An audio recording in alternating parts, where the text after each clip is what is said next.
الحمد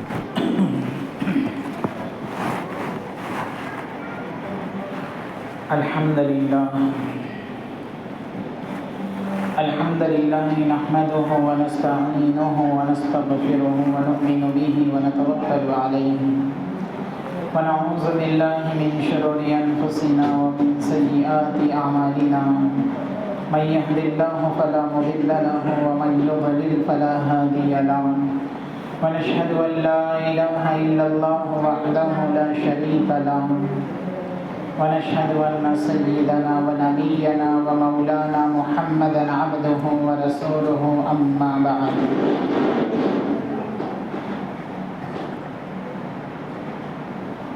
فأعوذ بالله من الشيطان الرجيم بسم الله الرحمن الرحيم اهدنا الصراط المستقيم صراط الذين أنعمت عليهم غير المغضوب عليهم ولا الضالين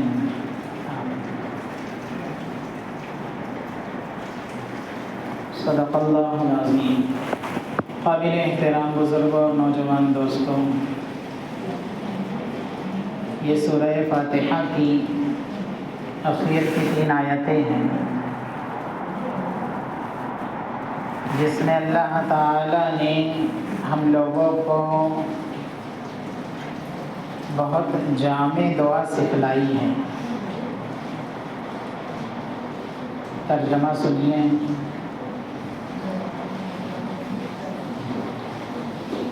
ہمیں بتلا دیجیے راستہ سیدھا، راستہ ان لوگوں کا جن پر آپ نے انعام فرمایا، نہ کہ راستہ ان لوگوں کا جن پر آپ کا غضب نازل ہوا، اور نہ ان لوگوں کا راستہ جو گمراہ ہو گئے۔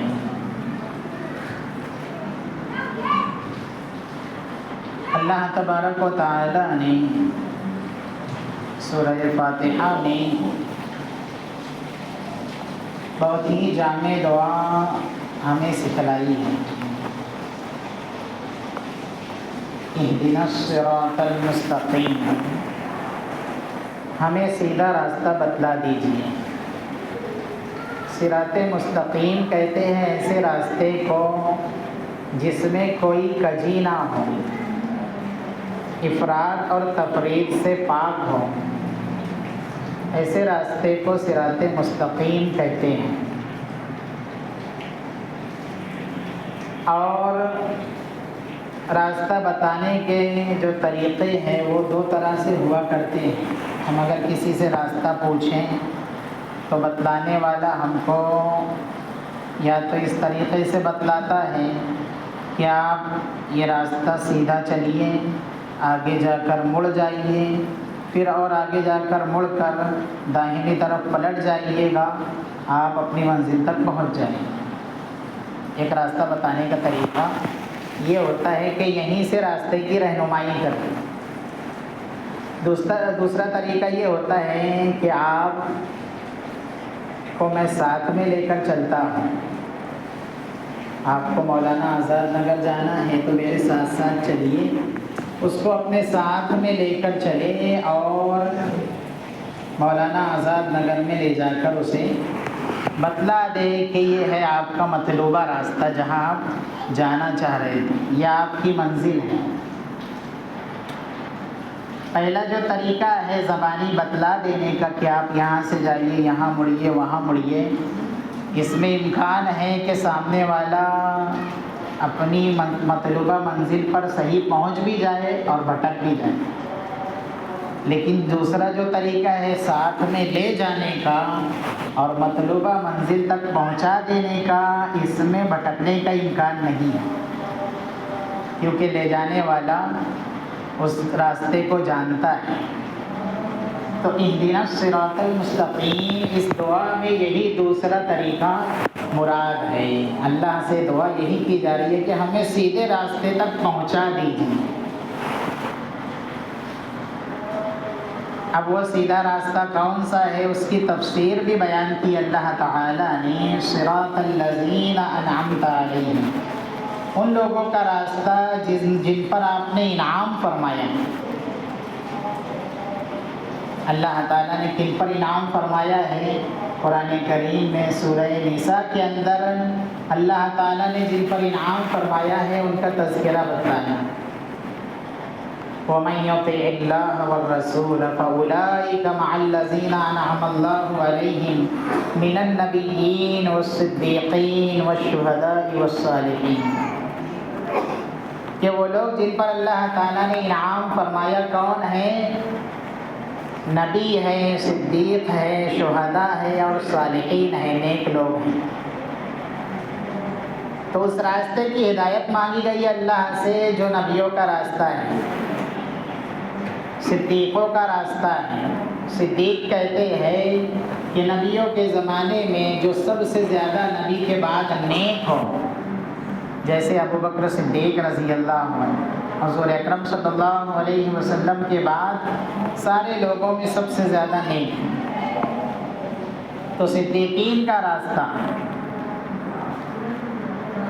شہیدوں کا راستہ، جنہوں نے راہ حق میں اپنی جانیں قربان کر دی، اور نیک لوگوں کا راستہ، ایسے لوگوں کے راستے پر ہمیں چلا۔ سورہ فاتحہ کے اندر یہ دعا مانگی جاتی ہے، اور ان لوگوں کے راستے سے بچا جن پر آپ کا غضب نازل ہوا، جو آپ کے غصے کا شکار ہو گئے اور راستے سے بھٹک گئے۔ غیر المغضوب علیہم میں مغضوب علیہم سے مراد یہودی لوگ ہیں کہ جن پر اللہ تعالیٰ کا غضب نازل ہوا۔ یہودیوں نے یہاں تک شرارت کی اور یہاں تک حد سے بڑھ گئے کہ نبیوں کو قتل کر دیا۔ ولدالین میں ولدالین سے مراد نصارہ ہے کہ نصارہ جو ہے یہ راستے سے بھٹک گئے، نبی کی محبت میں اتنے آگے بڑھے کہ نبی کو خدا کا بیٹا کہنے لگے۔ ایک طرف یہ حال ہے کہ نبیوں کو قتل کر دیا، دوسری طرف یہ حال ہے کہ نبیوں کو خدا کا بیٹا کہنے لگے۔ تو ان دونوں راستوں کے بیچ کا جو درمیانی راستہ ہے، سیدھا راستہ، اس راستے کی ہمیں ہدایت فرمائی۔ تو ان لوگوں کے راستے سے پناہ مانگی گئی ہے جن لوگوں پر اللہ کا غضب نازل ہوا۔ اللہ تعالیٰ نے ہمیں جو دین دیا ہے، دین اسلام، یہ بہت ہی عدل و انصاف والا، میانہ روی والا دین ہے۔ اس میں افراط بھی نہیں ہے اور تفریط بھی نہیں ہے۔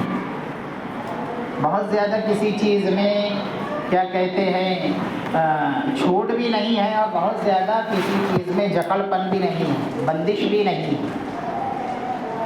تو سیدھے راستے کی اللہ سے ہدایت مانگی گئی ہے۔ یہ سورہ فاتحہ ہے۔ سورہ فاتحہ میں اللہ تعالیٰ نے دعا مانگنے کا طریقہ بھی بتلایا ہے۔ آپ حضرات نے سنا گزشتہ ہفتوں میں الحمدللہ رب العالمین، سب سے پہلے اللہ تعالیٰ کی تعریف بیان کی ہے۔ تو یہ دعا کرنے کا طریقہ اللہ تعالیٰ نے بتلایا ہے کہ جب ہم دعا کریں تو سب سے پہلے اللہ تعالیٰ کی تعریف بیان کریں۔ تمام تعریفیں اللہ آپ ہی کے لیے ہیں۔ آپ ہی نے ہمیں پیدا کیا، آپ ہی نے ہمارے والدین کو پیدا کیا، آپ ہی ہمیں روزی دینے والے ہیں۔ تمام تعریفیں آپ کے لیے ہیں۔ پہلے خوب اللہ کی تعریف بیان کی جائے، پھر اللہ تعالیٰ کی وفاداری کا حلف اٹھایا جائے۔ ایاک نعبد و ایاک نستعین، ہم تیری ہی عبادت کرتے ہیں، تجھ ہی سے مدد چاہتے ہیں۔ یہ حلف وفاداری ہے کہ اللہ آپ نے ہمیں پیدا کیا ہے، ہم آپ ہی سے مدد چاہتے ہیں۔ اس کے بعد اب جو دعا ہے ہماری، اس دعا کو مانگا جائے، اہدنا الصراط المستقیم۔ تو اس سورے کے اندر اللہ تعالیٰ نے سیدھے راستے کی ہدایت کو بتلایا ہے اور دعا کرنے کا طریقہ بتلایا ہے کہ اس طریقے سے اللہ تعالیٰ سے دعا مانگی جائے۔ ہم دعا مانگنے میں بھی بہت گھائی کرتے ہیں، بہت جلدی کرتے ہیں، بس ہاتھ اٹھائے اے اللہ میرا یہ مسئلہ حل فرما دے۔ نہیں، دعا مانگنے کا طریقہ یہ ہے، پہلے اللہ کی تعریف بیان کی جائے، اللہ تعالیٰ کی خوب تعریف بیان کی جائے، اس کے بعد اپنے مسئلے کو رکھا جائے کہ یا اللہ میرا یہ مسئلہ ہے، میرا یہ مسئلہ حل فرما دے۔ تو اللہ تعالیٰ نے سیدھے راستے کی جو ہدایت کی جامع دعا ہے، اس جامع دعا کو سورہ فاتحہ کے اندر سکھلایا ہے، اور وہ بھی بتلا دیا کہ سیدھا راستہ کن لوگوں کا راستہ ہے۔ نیک لوگوں کا راستہ سیدھا راستہ ہے۔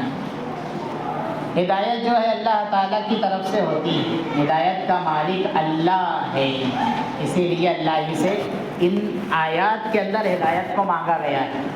قرآن کریم میں ایک جگہ اللہ تعالیٰ نے ارشاد فرمایا اپنے نبی سے، پیارے نبی سے، اِنَّکَ لَا تَهْدِی مَنْ أَحْبَبْتَ، آپ جسے چاہے ہدایت نہیں دے سکتے، آپ جسے چاہے ہدایت نہیں دے سکتے۔ ایک اشکال یہ ذہن میں آتا ہے کہ سورہ فاتحہ ہر ایک نماز کے اندر پڑھتا ہے، نیک آدمی بھی پڑھتا ہے، فاسق اور گناہ گار بھی پڑھتا ہے، تو نیک لوگوں کو تو اللہ تعالیٰ نے ہدایت پہلے ہی دے رکھی ہے، پھر وہ کیوں ہدایت کی دعا مانگتے ہیں؟ تو اس کا جواب یہ ہے کہ کہیں کہیں ہدایت سے توفیق مراد ہوتی ہے کہ اللہ ہمیں ایسے ہی نیک اعمال کی توفیق دیتے رہیے، کیونکہ خود اللہ کے نبی کو ہدایت کی دعا مانگنے کے لیے اللہ تعالیٰ نے قرآن کریم میں ایک جگہ ارشاد فرمایا کہ آپ کو اللہ تعالیٰ نے اور زیادہ ہدایت دی۔ سورہ فتح کے اندر وَيَهْدِيَكَ إِلَىٰ صِرَاطٍ مُسْتَقِيمًا، اللہ تعالیٰ نے آپ کو سیدھے راستے کی ہدایت دی۔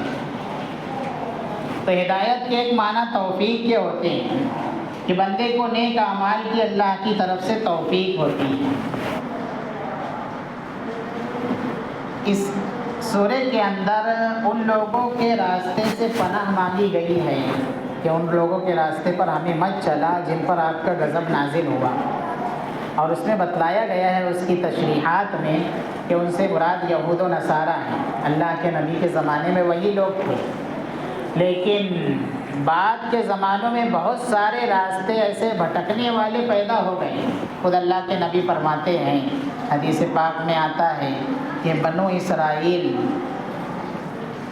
72 فرقوں میں بٹ چکے تھے، میری امت 73 فرقوں میں بٹ جائے گی۔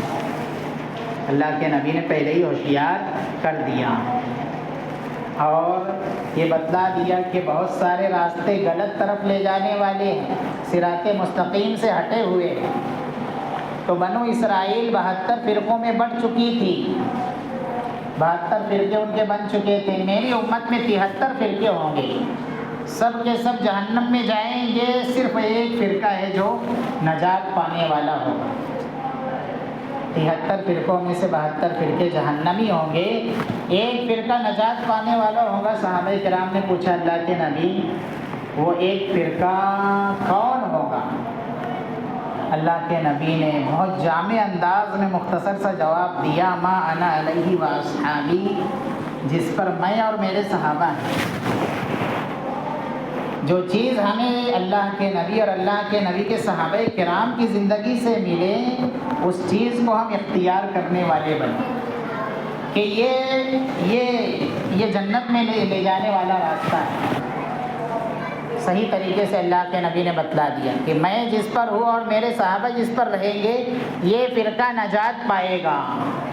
میرے طریقے سے اور میرے صحابہ کے طریقے سے جو ہٹ گیا، یہ ان 72 فرقوں میں شامل ہوگا۔ بہت ساری نت نئی چیزیں ہمارے درمیان میں ہوتی ہیں، ہم ان کو ثواب کا کام کر کے کرتے ہیں کہ بہت ثواب کا کام ہے چلو کر لیں، لیکن ہم نے کبھی اس کی تحقیق نہیں کی کہ اللہ کے نبی کی زندگی میں یہ بات ملتی ہے، صحابہ کرام کی زندگی میں یہ بات ملتی ہے یا نہیں۔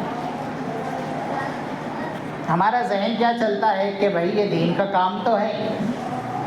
دیکھو جب پلیٹ فارم پہ ہم دیکھتے ہیں اسٹیشن پہ کہ ٹرین کی پٹریاں جب الگ ہوتی ہیں تو 1 انچ سے فرق ہوتا ہے الگ ہونے کا، بہت ہی قریب سے پٹریاں الگ ہوتی ہیں، لیکن الگ ہوتے ہوتے ہوتے ہوتے ایک مشرق میں چلی جاتی ہے، ایک مغرب میں چلی جاتی ہے۔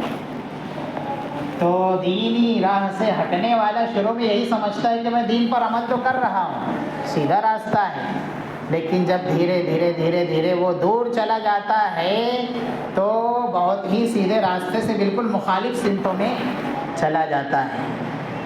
سیدھے راستے کی اللہ کے نبی نے وضاحت کی ہے کہ سیدھا راستہ یہ کہ جس پر میں اور میرے صحابہ رہیں، تو کوئی بھی نئی چیز ہمارے سامنے آئی تو ہم جانچیں کہ اللہ کے نبی کا یہ طریقہ ہے، اللہ صحابہ کرام کا یہ طریقہ ہے یا نہیں، ان کی زندگی میں یہ چیز پائی جاتی ہے یا نہیں۔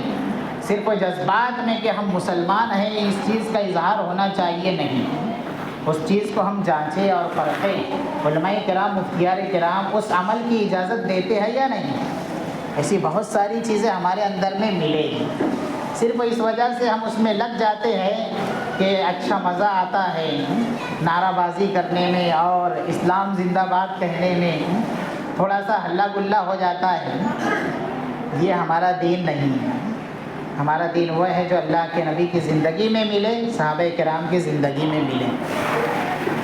تو اللہ کے نبی علیہ السلام نے بتلایا کہ سیدھا راستہ کون سا ہے، بلکہ ہمارے نبی کی زندگی کو چھوڑ کر کوئی دوسرے نبی کی زندگی کو اپنا لے اور دوسرے نبی کی شریعت کو اپنا لے تو وہ شخص بھی کامیاب نہیں ہوگا۔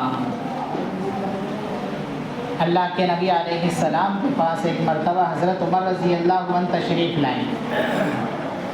حضرت عمر رضی اللہ عنہ کو کہیں سے توریت کے کچھ صفحات مل گئے تھے۔ توریت وہ کتاب جو حضرت موسیٰ علیہ السلام پر نازل ہوئی تھی، اس کے کچھ صفحات مل گئے تھے، وہ لے کر آئے، اللہ کے نبی سے کہا کہ دیکھو یہ توریت ہے۔ اللہ کے نبی خاموش رہے۔ حضرت عمر رضی اللہ عنہ اس توریت کے صفحات کو پڑھ کر سنانے لگے اللہ کے نبی کو، اور ان کا دھیان اللہ کے نبی کی طرف نہیں تھا۔ حضرت ابو بکر صدیق رضی اللہ عنہ بیٹھے ہوئے تھے، انہوں نے دیکھا کہ اللہ کے نبی کا چہرہ غصے کی وجہ سے بدل رہا ہے۔ اللہ کے نبی جب غصہ ہوتے تھے تو آپ کا چہرہ اتنا لال ہو جاتا تھا، ایسے لگتا تھا کسی نے انار کے دانے آپ کے چہرے پر نچوڑ دیا، سرخ ہو جاتا تھا۔ یہ غصے کی انتہائی غصے کی علامت ہوا کرتی۔ تو حضرت ابو بکر صدیق رضی اللہ عنہ سمجھ گئے، فوراً کہا سکینت کا سواکل، حضرت عمر رضی اللہ عنہ سے کہا کہ تجھ کو کھونے والیا کھو دے۔ اس زمانے میں کسی کو تنبیہ کرنے کا ایک لفظ ہوا کرتا تھا، جیسے ہمارے یہاں پر کسی کو کہہ دیتے میرا ناس ہو۔ تو حضرت ابو بکر صدیق رضی اللہ عنہ نے کہا کہ کھونے والیا تجھے کھو دے۔ حضرت عمر رضی اللہ عنہ کہتے کہ ضرور میں نے کچھ گڑبڑ کر دی، دیکھا تو اللہ کے نبی غصے میں بھرے ہوئے تھے۔ فوراً کہا اعوذ باللہ من غضب اللہ و غضب رسولی، او کما قال علیہ السلام، کہ میں پناہ مانگتا ہوں اللہ سے اور اللہ کے رسول کے غصے سے۔ فوراً اللہ کے رسول کے غصے سے پناہ مانگی اور ایک جملہ کہا رضیت باللہ ربا وبالاسلام دینا وبمحمد نبیا، میں اسلام کو اللہ کو رب مان کر، اسلام کو دین مان کر اور نبی کو محمد صلی اللہ علیہ وسلم کو نبی اور رسول مان کر راضی ہوں، میں دین اسلام پر ہوں۔ اللہ کے نبی نے جب یہ الفاظ سنے تو کہا کہ عمر، اگر میرے اس زمانے میں حضرت موسیٰ علیہ السلام زندہ ہوتے تو میری اتباع ہی ان کو نجات دیتی، اور مجھے چھوڑ کر ان کی اتباع کر لیتے تو تم سیدھے راستے سے ہٹ جاتے۔ تو یہ سیدھا راستہ ہے جو اللہ کے نبی کے ذریعے سے اللہ تعالیٰ نے ہمیں دیا ہے۔ اس کی دعا سورہ فاتحہ کے اندر مانگی جاتی ہے۔